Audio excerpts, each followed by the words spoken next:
نووسەر و ڕەخنەگر و لێکۆڵەری کورد دکتۆر فاروق ڕەفیق ئەمڕۆ تەرمەکەی لە هەولێرەوە گەڕێنرایەوە سلێمانی و لە گردی سەیوان بە خاک سپێردرا. لەلایەکی تریشەوە حەج و عومرەی هەرێمی کوردستان هۆشداری دەدات لەوەی کە بەدەل حەج بە هیچ شێوەیەک واتە حەجکردن بۆ مردوو کەسی پەککەوتوو نەچن بە دەوریدا لەبەرەوە پارێ زیادەتان لێ وەردەگرن و ناکرێت ئێستا لە وڵاتی سعودیەمان و چەناوەڵێکی دیکەم بۆ هێناون. سڵاوتان لێبێت. پیاوە فەلسەفە زانەکەی کورد هەر 65 ساڵ تەمەنی کردو ئەمڕۆ تەرمەکەی لە هەولێرەوە ملی ڕێگەی گرتو بۆ پایتەختی ڕۆشنبیری بە یەکجاری گەڕێنرایەوە. لەناو خەڵکی خانەخوێی شار و ئەهلی دنیا گۆڕستانی سەیوان بوو با پێناسەی ماڵە ئەبەدیەکەی. دوێنێ فاروق ڕەفیق نەچوو بووە سەرکارەکەی لا ڕۆژنامەی ئاوازە و گوبانی لە لای هاوڕەکانی دروست کرد بوو. ئاسایش و پۆلیسیان ئاگادار کرد و چوون بۆ ماڵەکەی و دەرگای شقەکەیان کردەوە سیر دەکەن وەفاتی کردووە. کەسوکاری و هاوکارانی دەڵێن لەگەڵ کارەکانی نووسین و لێکۆڵینەوە نەخۆشی دڵ زەخت و شەکرەی هەبووە. هەردوێنێ تەرمەکەی بردرایە پزیشکی دادی هەولێر، بەڵام تا ئێستا راپۆرتی کۆتایی نەدراوە بەدەست کەسوکارەکەیەوە.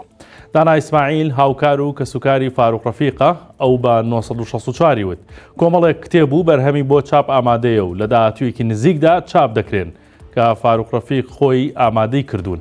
فاروق ڕەفیق وەک خۆی باسی دەکات کەسانێک هەبوون بە مولحید ناویان بردووە، بەڵام خۆی لە هەمان ئەو کەسانەی پرسیوە 200 کتێبم هەیە و چەندین چاوپێکەوتنی تەلەڤیزیۆنی سەیری هیچیانت کردووە؟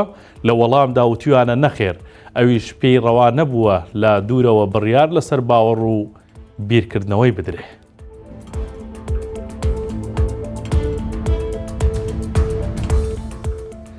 سەیرانگای بەهارانی سەوزەگیای نەرم و جوانی سەد دڵ دەبێ حەیرانی، ئاوی کەوسەرە خاکی گەوهرە پڕ لە گوڵ و نەسرینە. ئەم کوردستانە بەهەشتی سەر عەرزە، دەبێت هەمووان ژنگەکەی و سەیرانگاکانی بپارێزن و پاک ڕای بگرن. ئەمڕۆ سەرجەم فەرمانگەکانی سنووری قەزای دەربەندیخان و چەندین خۆبەخش و ژینگە دۆست چووبوونە ناوچەی گەشتیاری بانقۆین و دورگەی ئەسپەکان و شەمێران لە پاشماوەی گەشتیاران پاکی دەکەنەوە. دڵشاد محەممەد یەکێک لە ڕێکخەرانی هەڵمەتەکە بە 1964 وت زیاتر لە 300 کەس بە ژن و پیا و گەنجەوە قۆڵیان لێ هەڵماڵی و پاشماوەی سەیرانکەران پاک دەکەنەوە و داواش دەکەن بەسە ئیتر کە خۆشیەکەی خۆت دەبینی تۆزێکی ژینگەکە بپارێزە و پاک ڕایگرە. لا هەڵمەتەی کۆکردنەوەی پاشماوەی گەشتیاران لە ناوچەی شەمێران نزیکەی 40 تۆن زبڵ و خاشاک کۆکراوەتەوە.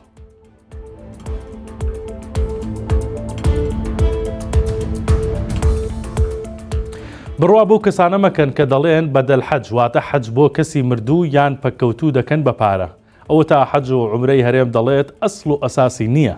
کاروانستونی و تەبێژی حەج و عومرەی کوردستان بە 1964 وت ماوەیەکە لە هەندێک تەلەڤیزیۆن و پەیج ئەو ڕیکلامانە دەکەن بۆ بەدەل حەج و بە پارەی کەمیش. بۆیە هاوڵاتیانی خۆمان ئاگادار دەکەینەوە بە هیچ شێوەیەک بڕوایان پێ مەکەن. دەشڵێت تەنیا وەرگرتنی مۆڵەتی یاسایی بۆ حەج لە سعودیە زیاتر لە 30,000 دۆلاری تێدەچێت، کەچی ئەوەی بانگەشەی بۆ دەکەن تەنیا بە 400 دۆلار ئەنجامی دەدەن و گوایە شەهادەیان بۆ دەکرێت و قوربانیشی بۆ دەکەن.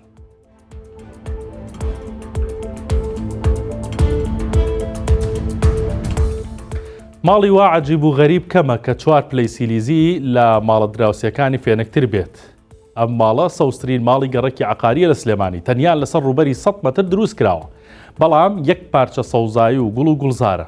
ئەمە ماڵی سامان محەممەدە. کاتێک لە کۆڵانی ئەو ماڵەوە تێدەپەڕی کێوێکی سەوزی پڕگوڵ و گوڵزار سەرنجڕ ڕادەکێشێت، چونکە وەک ئەوە وایە ئەو ماڵە نە پەنجەرەی هەبێت نە دیوار. سامان محەممەد کە پیاوێکی بە سەلیقە و ژینگە دۆستە لەبارەی سەوزکردنی ماڵەکەی بۆ 1964 قسەی کرد و وتی مەرجنیە خانوویەکی 400 مەترت هەبێت، دەتوانی بە 100 مەتریش سەوزایی دروست بکەیت و ئۆکسجینی خۆت و دەرودراوسێ بەرهەم بێنیت.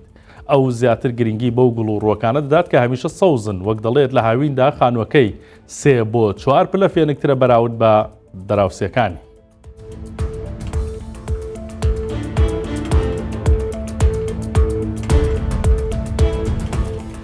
سەرنجتان ڕادەکەشم بۆ هەواڵێکی دیکە بە خۆتان دەزانن بەوەی نرخی غازەوە ماوەیەک پێش ئێستا کۆمەڵێک کێشە دروست بوو هەرکەمی غازەکە نا، بەڵکو نرخی پاکردنی مریشکیش لە دوکانەکانی مریشک بەرز بووە لە 1000 دینارەوە بووە 1500 دینار بۆ 2000ش.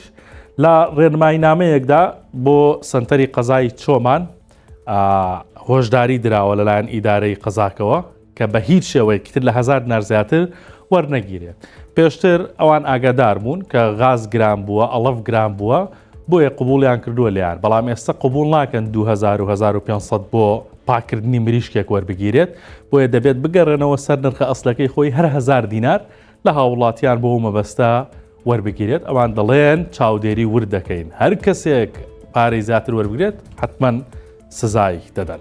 ئەمە هەواڵەکانی ئەمڕۆ بوو، کاتێکی شاد بۆ هەموو لایەک.